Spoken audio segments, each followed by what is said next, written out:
Hi friends, welcome to அம்மி சட்னி.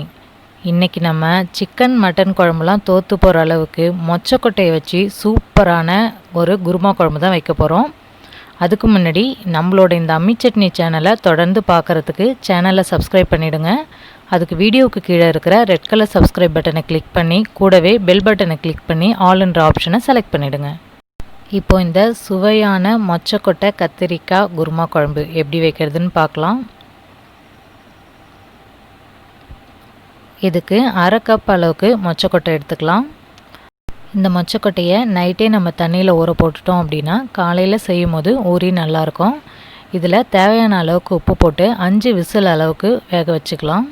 இந்த அளவுக்கு நல்லா சாஃப்டாக வெந்திருந்தது அப்படின்னா நமக்கு குழம்புல போடும்போது நல்லாயிருக்கும்.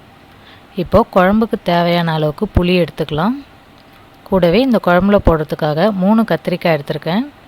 இது மாதிரி நீல வாக்கில் கட் பண்ணி எடுத்துக்கலாம். நம்ம கத்திரிக்காயை கட் பண்ணி போட போகிறதில்ல, இது மாதிரி முழுசாக தான் கீறி போட போகிறோம். ஸோ உள்ளார பூச்சிலாம் இல்லாமல் செக் பண்ணிக்கோங்க. இப்போது வானலில் 2 ஸ்பூன் அளவுக்கு தாராளமாக எண்ணெய் சேர்த்துக்கலாம். எண்ணெய் சூடானதும் நம்ம கீறி வச்சுருக்கிற கத்திரிக்காயை இதில் போட்டு நல்லா வதக்கிக்கலாம். நம்ம இப்படி வதக்கி போட்டோம் அப்படின்னா கத்திரிக்காய் நல்லா டேஸ்ட்டாக நல்லாயிருக்கும். இப்போ இது நல்லா வதங்கிடுச்சு. இப்போது இதே வானல்லையே மேலே ஒரு 2 ஸ்பூன் அளவுக்கு எண்ணெய் சேர்த்துக்கலாம். இப்போது இந்த குருமா குழம்புக்கு தேவையான பட்டை, பிரிஞ்சி இலை, கூடவே 2 கிராம்பு இது எல்லாத்தையும் சேர்த்து தாளிப்பு போட்டுடலாம்.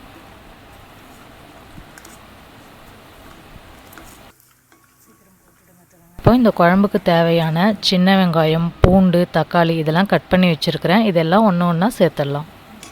ஃபஸ்ட்டு பூண்டு சேர்த்துடலாம். பூண்டு பெருசாக இருந்தது அப்படின்னா 2ஆக கட் பண்ணி வச்சுக்கலாம். அடுத்தது சின்ன வெங்காயம். நான் இதுக்கு 10 பூண்டு 10 சின்ன வெங்காயம் எடுத்திருக்கேன். இது நல்லா வதங்கினதுக்கப்புறமா கட் பண்ணி வச்சுருக்கிற தக்காளியவும் சேர்த்துடலாம். 2 மீடியம் சைஸ் தக்காளியை கட் பண்ணி வச்சுருக்கேன். இது நல்லா வதங்கட்டும். கூடவே கொஞ்சமாக கறிவேப்பிலை. இந்த குழம்புல நம்ம பட்டை கிராம்லாம் போட்டு தாளிச்சிருக்கிறதுனால குழம்புக்கு ஸ்பெஷல் ஃப்ளேவர் கிடைக்கும். இப்போது இதெல்லாம் நல்லா வதங்கிடுச்சு. இதில் ஒரு 1/2 ஸ்பூன் அளவுக்கு மஞ்சள் தூள் சேர்த்துக்கலாம். இப்போ நம்ம கரைச்சி வச்சுருக்கிற புளித்தண்ணியை இதில் சேர்த்துடலாம்.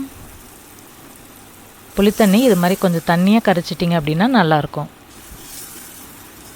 இப்போ குழம்புக்கு தேவையான மிளகாய்த்தூள்.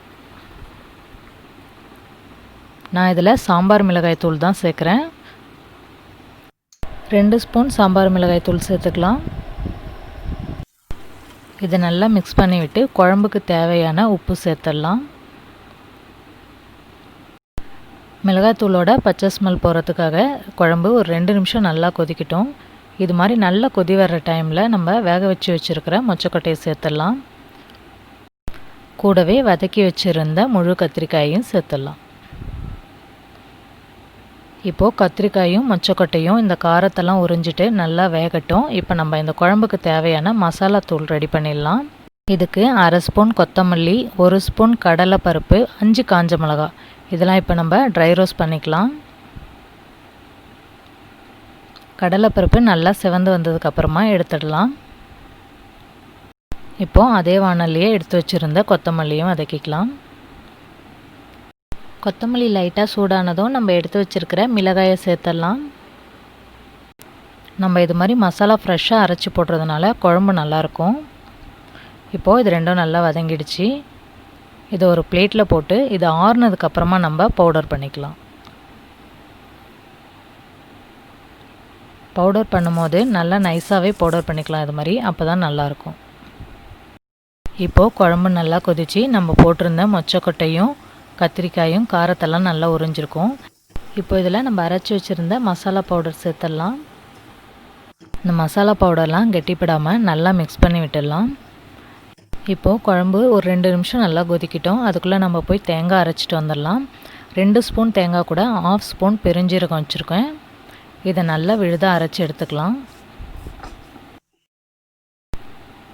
இப்போது நம்ம அரைச்சி வச்சுருந்த தேங்காய் விதை குழம்புல சேர்த்துடலாம். தண்ணி அளவு செக் பண்ணிக்கோங்க. சப்போஸ் ரொம்ப திக்காக இருந்ததுன்னா கொஞ்சமாக நம்ம தண்ணி சேர்த்துக்கலாம். தேங்காய் சேர்த்து ரொம்ப நேரம் கொதி விட தேவையில்ல. ஜஸ்ட் ஒரு கொதி வந்ததும் நம்ம இறக்கிடலாம். இப்போ நமக்கு கம வாசத்தோட குருமா குழம்பு ரெடி ஆயிடுச்சு. இந்த மொச்சக்கொட்டை குருமா குழம்பு இட்லி தோசைக்கும் நல்லாயிருக்கும், ரைஸ்க்கும் சூப்பராக இருக்கும். ஸோ நீங்களும் வீட்டில் ட்ரை பண்ணி பாருங்கள். இந்த குருமா குழம்பு உங்களுக்கு பிடிச்சிருக்கும்னு நம்புகிறேன். ஸோ மறக்காமல் வீடியோவுக்கு கீழே இருக்கிற லைக் பட்டனை ப்ரெஸ் பண்ணுங்கள். தேங்க்யூ.